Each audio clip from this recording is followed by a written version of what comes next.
Hello there, everybody, and welcome to the entertainment headquarters.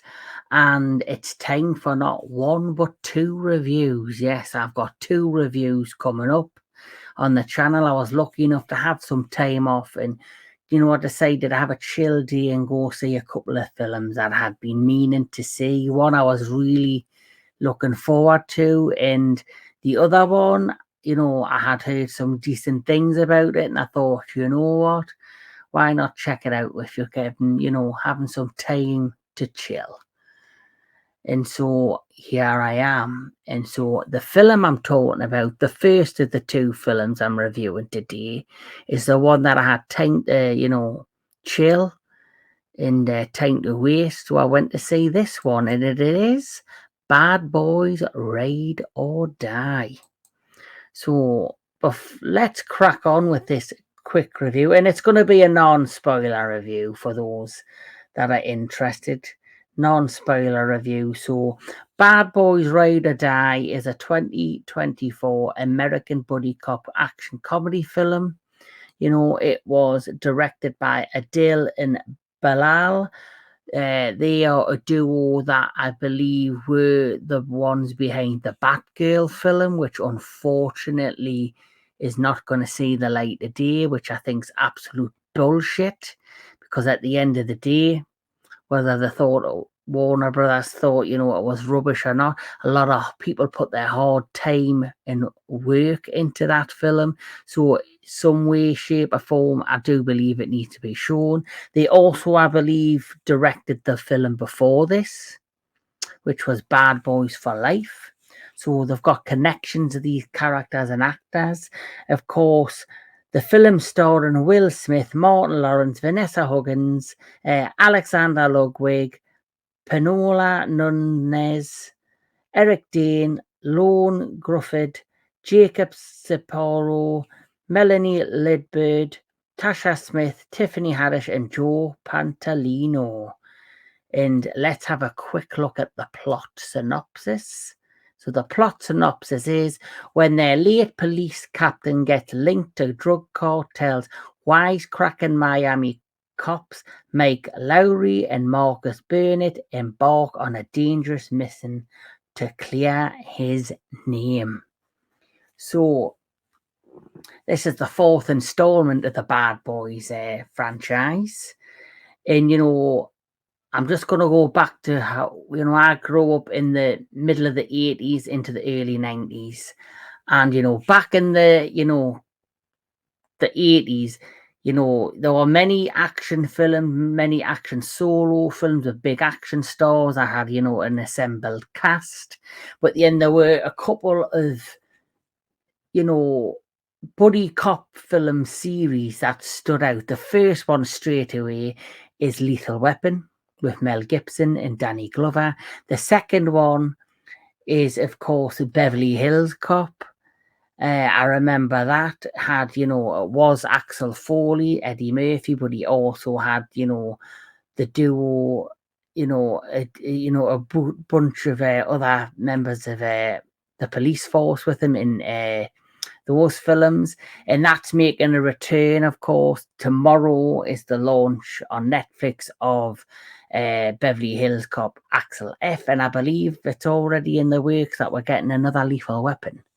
But when it comes to the 90s, there was one buddy cop series that stood out, and it is, of course, Bad Boys. And it, it had all those, 90s, tropes hiding there. It had great action, great chemistry between Will Smith and Martin Lawrence, their characters, and everything else anchored around their chemistry and their camaraderie. And the plot really followed their relationship in the ins and outs. Here we are, a few years later, the older and their lives have changed. They have new priorities in life. And the great thing I loved about this film is that it didn't try to do a thing where you've got these two older actors, these two older characters that were still trying to act like they were the younger guys they were years before.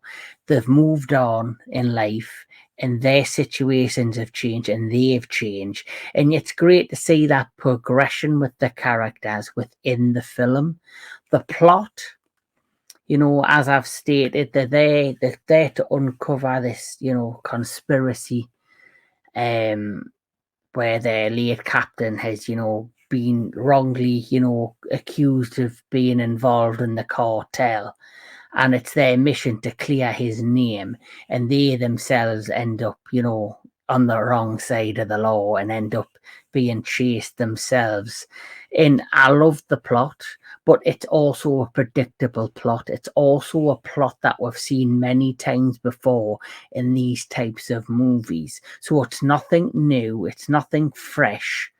But the one thing I will say about Bad Boys Ride or Die, and with the Bad Boys franchise, even though it's your, what's coming with it, it's your buddy cop, comedy, action, crime films, even though you kind of know what you're getting with it, this still felt slightly fresh because they changed things up a bit with it. So, for example, the cinematography, the filmography of this was great. They tried to do things different with this and kind of modernize it, but not in in an annoying way, like what they had with other films. So, for example, you still had the great action shots with the actors. Then you had some drone shots within the action sequences, which I thought were great. And there was one shot that I don't know if everyone's going to enjoy, but I really did think it added something different to the film. And that was, there was a shot with Will Smith where he's got his gun in his hand, and suddenly the camera changes, and then it's pointing and he shoots, and then he changes and you see him again.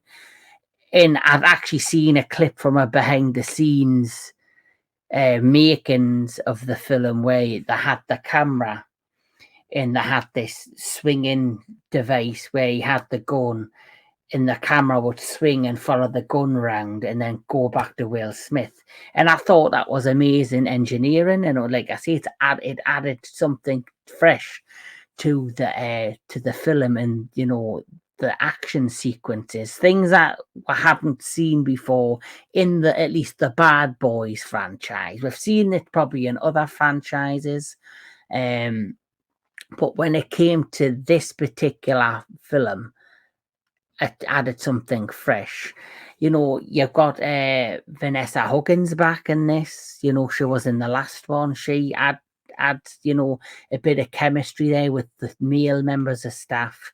And like I say, the biggest thing I love about these films, and the biggest draw for these films, is the chemistry and the camaraderie and the charisma and the relationship between, Will Smith and Martin Lawrence's character. They're kind of the anchor that pulls everybody else in, pulls everything, together plot wise. Like I say, it's still very much predictable. Like, for example, I kind of had figured out who the villain was going to be. Not far long into the film, it was kind of given away for me personally as I watched it. Not long as into the movie, but even though it was predictable, I still enjoyed it. And you get these films like you've had like all these legacy sequels, like Indiana Jones was such a huge disappointment. The Dial of Destiny, they basically turned this character into this grumpy old pathetic old man. Well, when you think of Indiana Jones, that is not who the character is. You could have still brought Indiana Jones back and had him be older, have him be, slower, have him not be the Indiana Jones completely as we know, but in a more realistic way, but also have kept his personality, because they basically turned him into the not Indiana Jones. And it's such a sad note that they ended that franchise like that. Where with this, the characters are older, like I said before, they are changing in life, their environments, changing, and they actually do it in such a realistic, genuine, normal way that it works.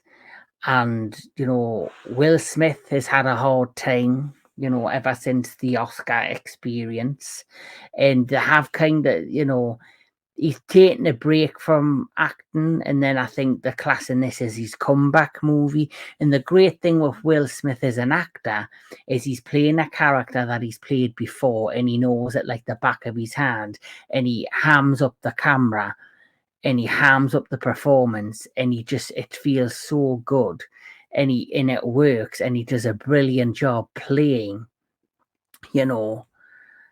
Mike, is it Mike Lawrence? Oh, not Mike. Martin Lawrence is the actor. He plays Mike Lowrey.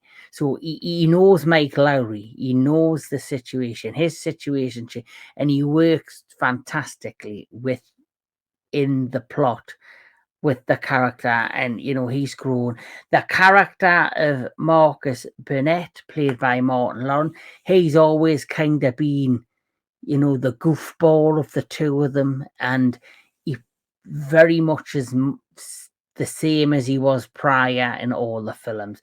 He has a near-death experience throughout, at the beginning of this movie, and it really changes him, and he gets a bit deluded, should we say, with thinking he cannot die, he's invincible kind of thing. And that plays a part of the plot as well.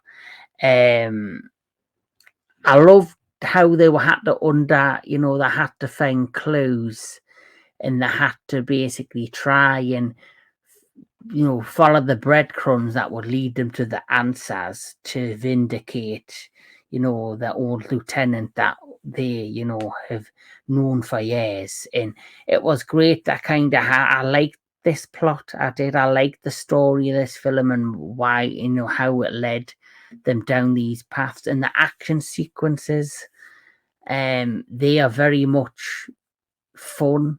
They're fun action sequences. They're what you're used to in these films, but they don't seem old. They don't seem, rehashed. They do make them slightly refreshed in a way.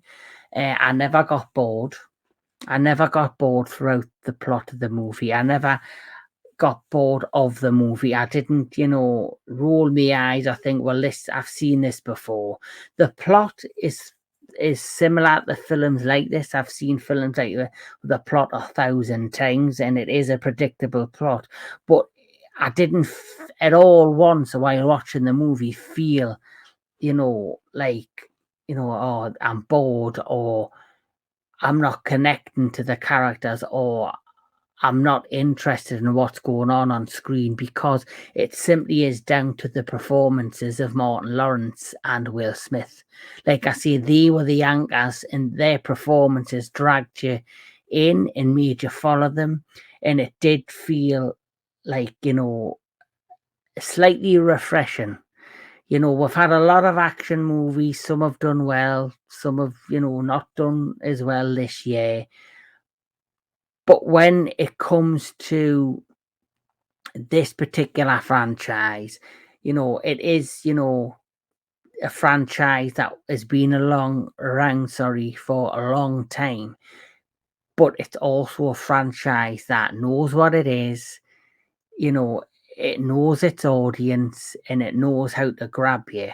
And the directors of this did a fantastic job. They did this, an amazing job on the last one, Bad Boys for Life. I thought that was just as good. I think this film, though, is slightly better than Bad Boys for Life. I enjoyed the plot of this better, and I liked how they tried to do something different with the action, with the drones, and with the different camera shots.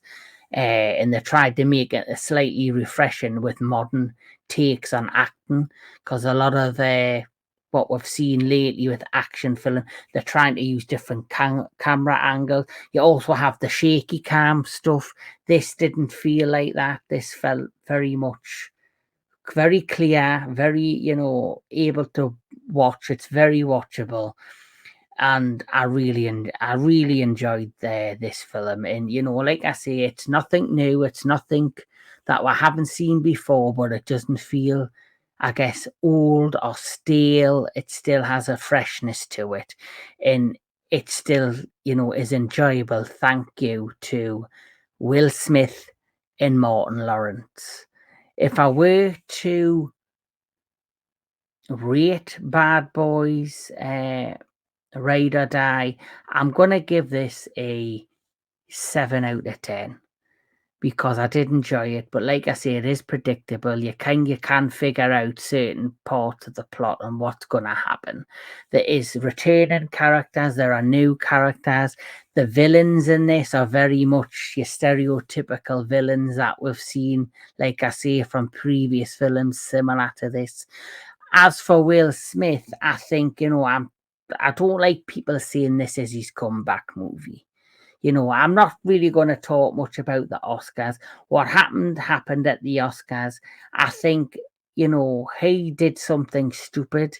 He's paid the price. Let him get back to work. Let him be an actor, because this really shows him off as a great actor. He shows him off in his skills as an actor, and he pulled off a fantastic performance. Back as a character he's very familiar with, that he knows at the back of his hand, and he delivered is Mike Lowrey. He really, really did. And of course, Martin Lawrence is very much similar to Will Smith. This is a character he's been playing for years and years and knows it like the back of his hand. And if this is the last of the Bad Boys films, they've ended it, I think, on a respectable note. They've ended it on a high or a steady slate. But if they decide to do another one, it'll be interesting to see where they go next. But the great thing I liked about this, like I say again, is I like the fact that even though it's predictable, even though it's things we might have seen before in other action movie, it still felt refreshing, and it still pulled us in because of the performances of Will Smith and Martin Lawrence. And I think if you're a fan of these films, and especially the Bad Boys series, you're going to enjoy this. It's another great film within that franchise. So that's just my quick review of Bad Boys Ride or Die. If you've seen Bad Boys Ride or Die, let me know in the comments below what you thought of the film. If you haven't, is it something you're interested in? What do you think of Will Smith in his career? Just take away the Oscar crap that happened and just look at him as an actor, and do you like his performances? And would you want to see any more Bad Boys? Let me know in the comments below. But until then, keep on enjoying your movies, keep on enjoying your television, keep on enjoying all things entertainment. And I'll catch you at the next one.